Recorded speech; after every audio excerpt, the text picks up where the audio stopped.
Welcome সবাইকে। আজ আমি এক্সপ্লেন করব এই বছরের সেরা বডি হরর মুভি দি সাবস্টেন্সকে। 2024-এ মুক্তিপ্রাপ্ত এই সিনেমাটি তারকা খ্যাতি, সৌন্দর্য এবং তারুণ্যের প্রতি আমাদের সমাজের মোহকে এক ভিন্ন দৃষ্টিকোণ থেকে তুলে ধরেছে।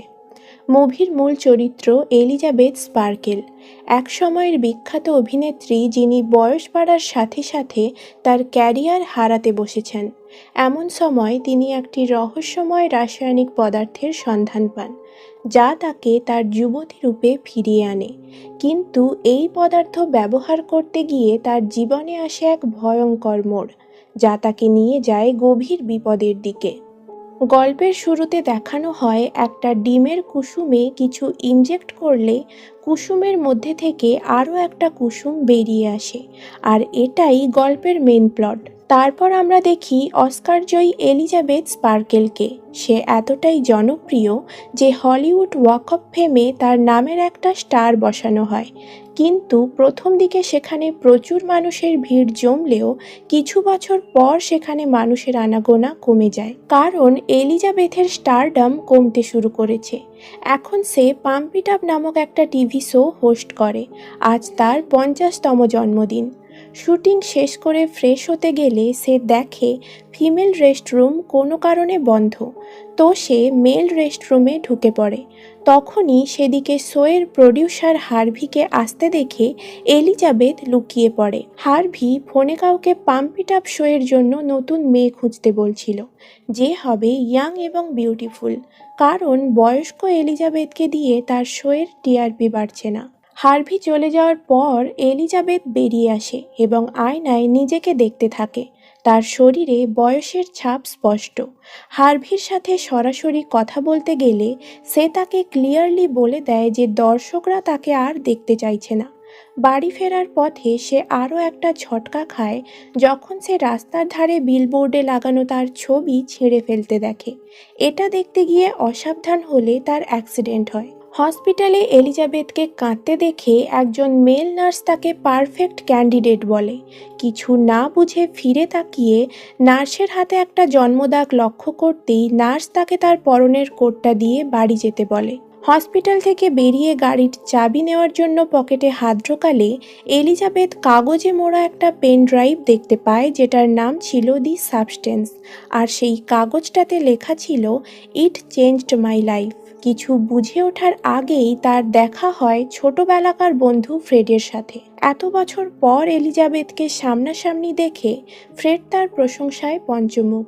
সে জানায় যে তার কাছে আজও এলিজাবেথই হলো পৃথিবীর সব থেকে সুন্দরী মেয়ে। সে এলিজাবেথকে ড্রিঙ্কের জন্য ইনভাইট করে, কিন্তু এলিজাবেথ ব্যস্ত থাকায় ফ্রেড তার প্রেসক্রিপশন রিপোর্টে নিজের নাম্বার লিখে ফোন করতে বলে সেখান থেকে চলে যায়। বাড়ি ফিরলে এলিজাবেথ জানতে পারে যে তাকে ইতিমধ্যেই শো থেকে বের করে দেওয়া হয়েছে। কিছুক্ষণ মন খারাপ করে দাঁড়িয়ে থাকার পর সে পেন ড্রাইভটা চালিয়ে দেখতে বসে। এটা ছিল দি সাবস্টেন্স কোম্পানির অ্যাড, যার শুরুতেই ভিউয়ার্সদের উদ্দেশ্যে একটা প্রশ্ন করা হয় যে তুমিও কি নিজের বেটার ভার্সন হওয়ার স্বপ্ন দেখো, যা তোমার থেকেও সুন্দর ও নিখুঁত হবে। মূলত ভিডিওতে বলা হয় যে কোম্পানি তোমাকে দি সাবস্টেন্স নামক একটি লিকুইড প্রোভাইড করবে, যেটা তোমার শরীরে ইনজেক্ট করা মাত্রই ডিএনএকে আনলক করে কোষ বিভাজনের মাধ্যমে শরীর থেকে তোমার একটা বেটার ভার্সন তৈরি করবে। তুমি হলে ম্যাট্রিক্স। তোমার বডি থেকে তৈরি হয়ে আসা তোমার বেটার ভার্সন অর্থাৎ আদার সেলফ তুমি নিজেই। তোমাকে শুধু তোমার আদার সেলফের সাথে প্রতি 1 সপ্তাহ অন্তর সুইচ করতে হবে। ম্যাট্রিক্স অর্থাৎ তুমি যে সপ্তাহে অ্যাক্টিভেট থাকবে তখন তোমার আদার সেলফ হাইবারনেশনে চলে যাবে। আবার পরের সপ্তাহে আদার সেলফ অ্যাক্টিভেট হলে মেন বডি অর্থাৎ তুমি হাইবারনেশনে থাকবে। এটা হবে প্রতি 7 দিনের একটা নিখুঁত ব্যালেন্স। তবে একটা কথা ভুলে গেলে চলবে না যে তোমরা এক। ভিডিওটা শেষ হলে এলিজাবেথ পেন ড্রাইভটা ডাস্টবিনে ফেলে দেয়, কারণ তার মনে হচ্ছিল এসব ফেক। রাতে বারে বসে ড্রিঙ্ক করার সময় সেখানে একটা ইয়াং কাপলকে দেখে এলিজাবেথ ইনসিকিউর ফিল করতে শুরু করে এবং আরও বেশি করে ড্রিঙ্ক করে। বাড়ি ফিরে বেশ কয়েকবার বমি করার পর সে কিছুক্ষণ আয়নার সামনে নিজেকে দেখতে থাকে এবং পুরনো দিনের কথা ভাবে। সোনালি অভ্র দেওয়া একটা শোপিস হাতে নিয়ে সে ওই পুতুলটার জায়গায় নিজেকে ইমাজিন করে এবং পরক্ষণেই সেটা ভেঙেও ফেলে। এরপর সে পেন ড্রাইভে লেখা নাম্বারে কল করে দি সাবস্টেন্স অর্ডার করলে কোম্পানির লোক তাকে নিজেদের সিক্রেট লোকেশনের অ্যাড্রেস দিয়ে কল কেটে দেয়। পরের দিন সকালে খবরের কাগজ পড়ার সময় সে একটা বিজ্ঞাপন লক্ষ্য করে যেখানে প্রডিউসার পাম্প ইট আপ শোয়ের জন্য নতুন মেয়ে খুঁজছে। নজর যায় টেবিলে রাখা খামে, যেটার মধ্যে 503 নাম্বার লেখা একটা কার্ড ছিল। সেটা নিয়ে এলিজাবেথ কোম্পানির বলা অ্যাড্রেসে গিয়ে দি সাবস্টেন্স কিট নিয়ে বাড়ি এসে সেটা ওপেন করতে বসে। বক্সের মধ্যে স্টেপ বাই স্টেপ দি সাবস্টেন্সের সরঞ্জাম আর ইউজার ম্যানুয়াল ছিল, যেমন অ্যাক্টিভেটর, স্টেবিলাইজার, নিজের ও আদার শেলফের জন্য 7 দিনের ফুড এবং সুইচ করার জিনিস।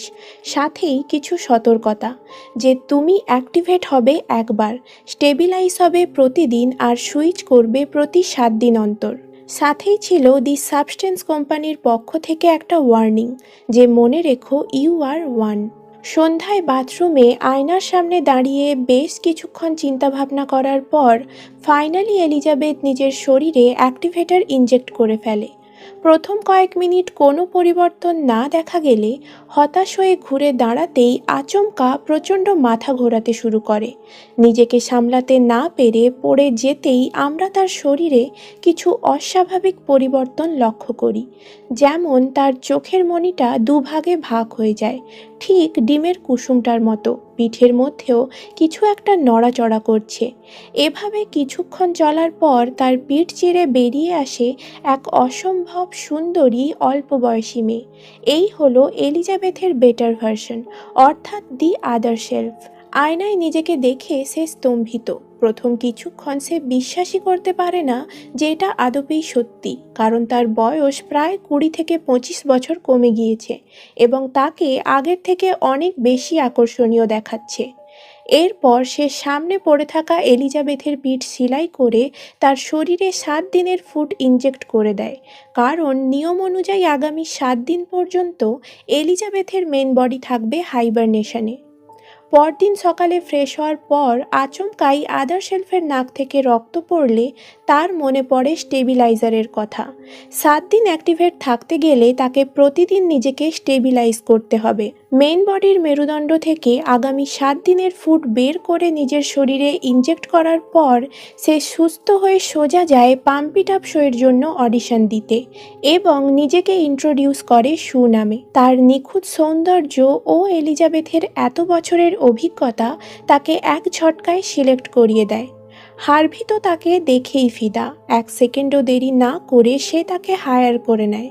তবে শু তার কাছে একটা স্পেশাল শর্ত রাখে যে সে প্রতি মাসের 2 সপ্তাহ শহরের বাইরে থাকবে তার অসুস্থ মায়ের সেবা করার জন্য। হার্ভি রাজি হলে শুরু হয় শোয়ের নতুন মুখ শুয়ের ফটোশ্যুট।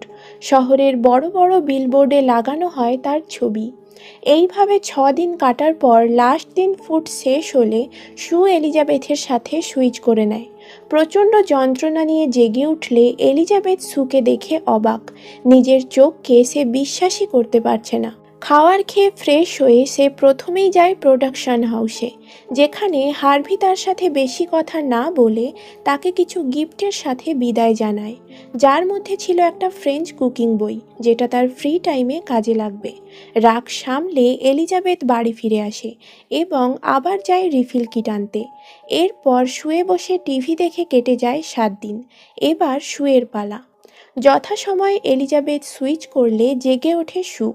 জেগে ওঠার পর এলিজাবেথের বডি মেঝেতে পড়ে থাকতে দেখে শু বাথরুমের মধ্যে একটা সিক্রেট প্যাসেজ বানাতে শুরু করে। এইসব আওয়াজে পাশের ফ্ল্যাট থেকে অলিভার অবজেকশন করতে এলে শুয়ের রূপ দেখে তার কথা হারিয়ে যায়। সে তো ভেবেছিল যে এলিজাবেথ হবে, কিন্তু এ তো জলজ্যান্ত পরী। কমপ্লেন ভুলে গিয়ে ড্রিঙ্কের জন্য ইনভাইট করলে শু তার মুখের উপর দরজা বন্ধ করে দেয়। এরপর এলিজাবেথকে সিক্রেট প্যাসেজে শিফট করে শু রুম থেকে এলিজাবেথের কিং সাইজ ছবিটাও সরিয়ে দেয়। কয়েকদিন পর তার প্রথম শো টিভিতে পাবলিশ হতেই রাতারাতি সে জনপ্রিয় হয়ে ওঠে। পুরো বিশ্ব এখন তার নখদর্পণে। এইভাবে কয়েকদিন কেটে যাওয়ার পর 7 দিনের দিন সুইচ না করে শু বেরিয়ে যায় পার্টি করতে। সারা রাত নেশা করে মাঝরাতে বাড়ি ফেরে ট্রয়কে নিয়ে। একদিকে যখন এলিজাবেথের ফুট প্রায় শেষের পথে, অন্যদিকে শু ট্রয়ের সাথে রোম্যান্স করতে ব্যস্ত। তারা দুজন ফিজিক্যাল হতে গেলে শুয়ের নাক থেকে রক্ত পড়তে শুরু করে, সাথে প্রচণ্ড মাথা যন্ত্রণা, কারণ এটা সুইচ করার সময়। নিজেকে সামলে কোনো রকমভাবে এলিজাবেথের কাছে পৌঁছে শু আজ প্রথমবার রুল ব্রেক করে। সুইচ না করে সে এলিজাবেথের শরীর থেকে এক্সট্রা স্টেবিলাইজার বের করে নিজেকে স্টেবিলাইজড করে আবার ফিরে যায় ট্রয়ের কাছে। পরদিন এলিজাবেথ একটা দুঃস্বপ্নের সাথে জেগে উঠলে লক্ষ্য করে যে তার ডান হাতের একটা আঙুল পচে গিয়েছে।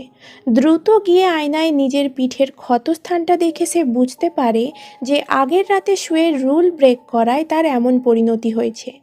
এলিজাবেথ দি সাবস্টেন্স কোম্পানিতে ফোন করে বিষয়টা জানালে তারা পরিষ্কার বলে দেয় যে আদার্স হেল্প যা করছে সেটার জন্য মেন বডি দায়ী, আর যা হয়ে গেছে সেটা রিভার্স করা যাবে না, কারণ শু কোনো দ্বিতীয় ব্যক্তি নয় বরং তুমি নিজেই।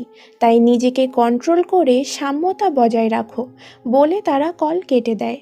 এরপরে এলিজাবেথ নোটিশ করে যে শু তার অনুপস্থিতিতে কি অর্জন করেছে। বাইরের বড় বিলবোর্ডটাতে জ্বলজ্বল করছে শুয়ের ছবি। যা কিছু পাওয়ার স্বপ্ন একদিন এলিজাবেথ দেখেছিল, এই কদিনে শু সেই সব কিছু অর্জন করে ফেলেছে। এলিজাবেথ এসব দেখে মনে মনে জ্বলতে শুরু করে। সে ভুলে যায় যে শু কোনো দ্বিতীয় ব্যক্তি নয় বরং তারা দুজন এক। সেদিন রিফিল কিট আনতে গেলে তার মনে হয় কেউ তাকে ফলো করছে। ছুটে এসে একটা রেস্টুরেন্টে ঢুকে পড়লে সে একজন বৃদ্ধ লোককে বসে থাকতে দেখে, যার হাতে ছিল একটা জন্মদাগ, ঠিক হসপিটালের সেই নার্সটার মতো। লোকটা এলিজাবেথকে বলে, 7 দিন খুব বড় মনে হচ্ছে, তাই না? এলিজাবেথের বুঝতে বাকি থাকে না যে এই লোকটাও দি সাবস্টেন্স ইউজার, কিন্তু বর্তমানে সে নিজের ভুল বুঝে প্রসেসটা বন্ধ করে দিয়েছে। বৃদ্ধ লোকটা এলিজাবেথকে বলে, যত সময় যাবে নিজেকে একা মনে হবে, ও তোমাকে কখন খেয়ে ফেলবে জানতেও পারবে না। এই কথা শুনে এলিজাবেথ ভয় রেস্টুরেন্ট থেকে বেরিয়ে আসে, যেখানে তার দেখা হয় ট্রয়ের সাথে। তাকে দেখে এলিজাবেথের মনে পড়ে ফ্রেডের কথা, যার কাছে নাকি আজও সে বিশ্বের সব থেকে সুন্দরী মেয়ে। বাড়ি ফিরে ফ্রেডের নাম্বার খুঁজে কল করলে ফ্রেড তো পুরো অবাক। সে নিজের কানকে বিশ্বাসই করতে পারছে না যে এলিজাবেথ তাকে ডিনারের জন্য ইনভাইট করছে। রাত 8টায় তাকে রেস্টুরেন্টে অপেক্ষা করতে বলে এলিজাবেথ রেডি হতে যায়, কিন্তু মেকআপ করার সময় সে বারবার নিজেকে শুয়ের সাথে তুলনা করছিল। বারবার মেকআপ মুছে আবার মেকআপ করেও সে শুয়ের মতো আকর্ষণীয় হতে পারে না। তাই শেষমেশ হতাশায় সে বাড়িতেই বসে থাকে। ওদিকে ফ্রেডও কন্টিনিউয়াসলি মেসেজ করার পর কোনো উত্তর না পেয়ে বাড়ি ফিরে যায়। এরপর এলিজাবেথ সারা রাত রোস্টেড চিকেন খেয়ে কাটিয়ে দেয়, এটা জানা সত্ত্বেও যে এখন তার এক্সট্রা টাইম চলছে। সকালে সুইচ করে শুটিংয়ে গেলে আচমকা শুয়ের কোমরের একটা মাংসপিণ্ড ফুলে ওঠে। শুটিং থামিয়ে ডিরেক্টর ফুটেজ চেক করার সিদ্ধান্ত নিলে শু ভয়ে বাথরুমে এসে নিজের নাভির ভেতর থেকে একটা চিকেন লেগ পিস টেনে বের করতেই জেগে ওঠে। আসলে এটা ছিল তার দুঃস্বপ্ন, কারণ এইবার এলিজাবেথ রুল ব্রেক করেছিল। বাথরুম থেকে বেরিয়ে শু দেখে যে কাল রাতে এলিজাবেথ শুধুই চিকেন খেয়ে কাটিয়েছে। সারা বাড়ির অবস্থা দেখে রেগে গিয়ে সে কোম্পানিতে কল করে বলে, যেখানে আমার হাতে একটুও ফ্রি টাইম নেই সেখানে এলিজাবেথ শুধুই খায় আর ঘুমায়। উত্তরে কোম্পানির লোক তাকেও একই কথা বলে যে এখানে সে বলতে কেউ নেই, তোমরা দুজন এক। ওই দিন শুটিংয়ে গেলে শু তার লাইফের সব থেকে বড় অফার পায়। হার্ভি জানায় তাদের শো সমস্ত টিআরপি রেকর্ড ব্রেক করেছে। ভিউয়ার্সরা শুধুই তাকে দেখতে চায়। তাই শোয়ের ইনভেস্টরদের সাথে মিলে হার্ভি ডিসাইড করেছে যে এবার শু new year eve show host করবে। 50 মিলিয়ন দর্শক তাকে লাইভ দেখবে, এর থেকে বড় আর কী বা হতে পারে। হার্ভি তাকে এর জন্য তৈরি হতে বলে। এরপর নিজেকে ভালোভাবে প্রিপেয়ার করার জন্য সুইচ না করে দিনের পর দিন সে এলিজাবেথের শরীর থেকে ফ্লুইড বের করে নিজেকে স্টেবিলাইজ করতে থাকে। ক্রমাগত সূঁচ ফোটানোর কারণে এলিজাবেথের কোমরের ক্ষতস্থানে পচন ধরে যায়। অবশেষে ৩-৪ সপ্তাহ পর ফাইনালি সুইচ করলে আমরা শুনি এলিজাবেথের চিৎকার। আয়নায় নিজেকে দেখে সে চিনতেই পারছে না, তার অর্ধেক শরীর প্রায় নষ্ট হয়ে গেছে, মাথার সব চুল পেকে গেছে এবং তাকে দেখে মনে হচ্ছে যে তার বয়স প্রায় ৭০ বছর। সাথে সাথে দি সাবস্টেন্স কোম্পানিকে ফোন করলে তারা বলে যে তুমি চাইলে এখনই প্রসেসটা বন্ধ করতে পারো, কিন্তু তোমার বর্তমান অবস্থা একই থাকবে। এটা শুনে এলিজাবেথ মানা করে দেয়, কারণ সু তো তারই সংস্করণ, সে যা করতে পারেনি সু তা করে দেখিয়েছে। তাই সে ডিসাইড করে যে এবার থেকে সে ব্যালেন্স মেনটেন রাখার চেষ্টা করবে। এইভাবে কাটে আরও কিছুদিন। এলিজাবেথ এখন ঠিকমতো হাঁটতেও পারে না। রাতে টিভি দেখার সময় হঠাৎ তার নজর যায় হার্ভির গিফট করা ফ্রেঞ্চ কুকিং বইটার দিকে।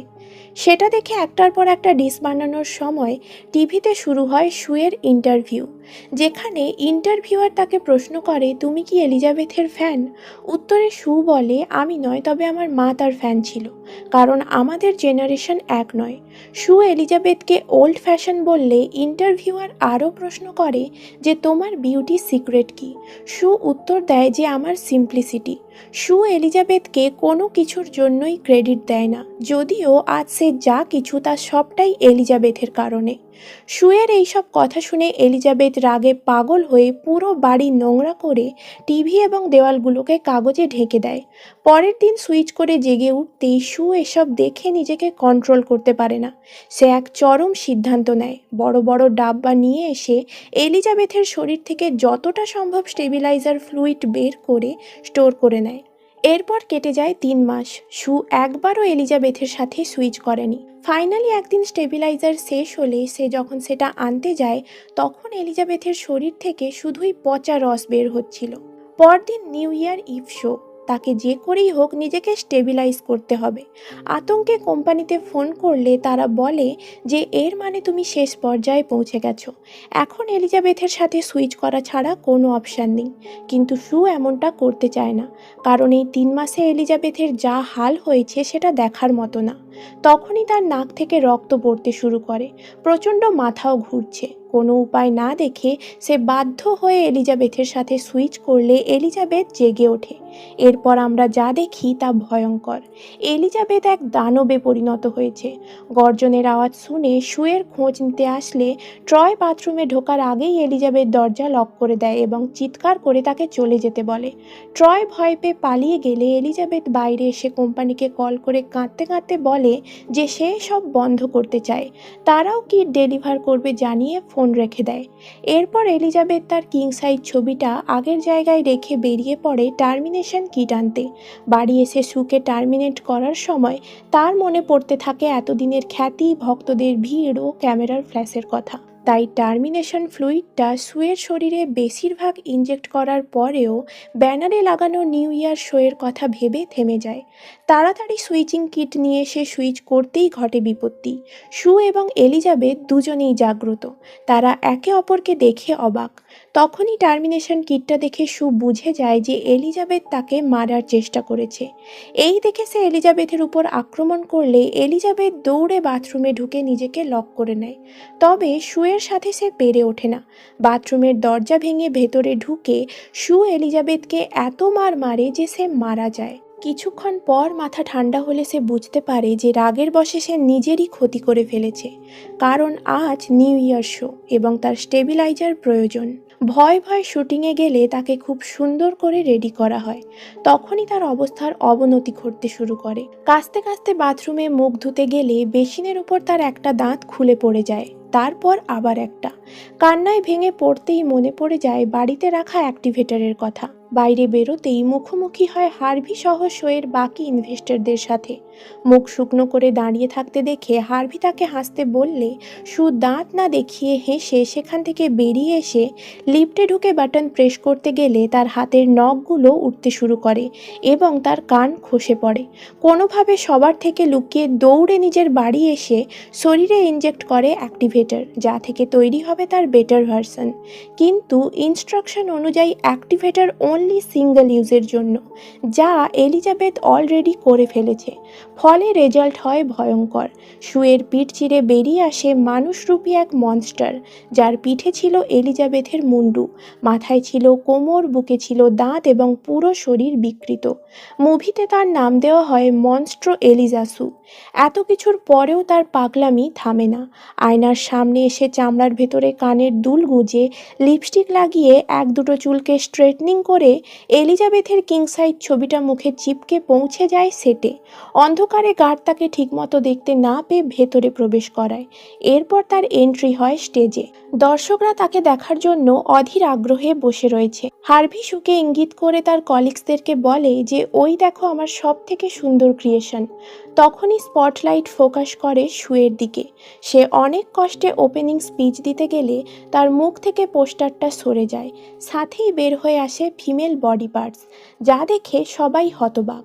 দর্শকদের মধ্যে একজন উঠে দাঁড়িয়ে চিৎকার করে তাকে মনস্টার বলে উঠলে বাকিরাও ভয়ে চিৎকার করতে শুরু করে। শু তাদের থামানোর চেষ্টা করে বলে, ভয় পেও না, আমি তোমাদের শু। কিন্তু দর্শকের ভিড় তার কোনো কথা না শুনে তাকে পেটাতে শুরু করে এবং একজন তার ধড় থেকে মাথা আলাদা করে দেয়। এতে শুয়ের মৃত্যু হয় না, বরং তার শরীর থেকে জন্ম নেয় আরও একটা মাথা। শরীর থেকে ফিনকি দিয়ে রক্ত ছিটকে পড়ে দর্শকদের ওপর। কোনোভাবে প্রাণ বাঁচিয়ে সেখান থেকে বেরিয়ে আসলে সু রাস্তায় পড়ে গিয়ে ভেঙে টুকরো টুকরো হয়ে যায়। অবশিষ্ট থাকে এলিজাবেথের মাথাটা, যেটা ক্রল করতে করতে গিয়ে থামে তার নাম লেখা স্টার টাইলের ওপর। আকাশের দিকে তাকিয়ে নিজের ফেলে আসা দিনগুলো ভাবতে ভাবতে এলিজাবেথ মোমবাতির মতো গলে গিয়ে রাস্তায় মিশে যায়। পড়ে থাকে তার রক্তের দাগ, যেটা পরের দিন মুছে সাফ করে দেওয়া হয়। একই সাথে মুভিটাও শেষ হয়ে যায়। তো বন্ধুরা, এই ছিল দি সাবস্টেন্স মুভির কাহিনী। গল্পটা যদি আপনাদের ভালো লেগে থাকে তবে ভিডিওটা লাইক এবং চ্যানেলটা সাবস্ক্রাইব করে দিন। দেখা হবে আপনাদের সাথে পরের ভিডিওতে।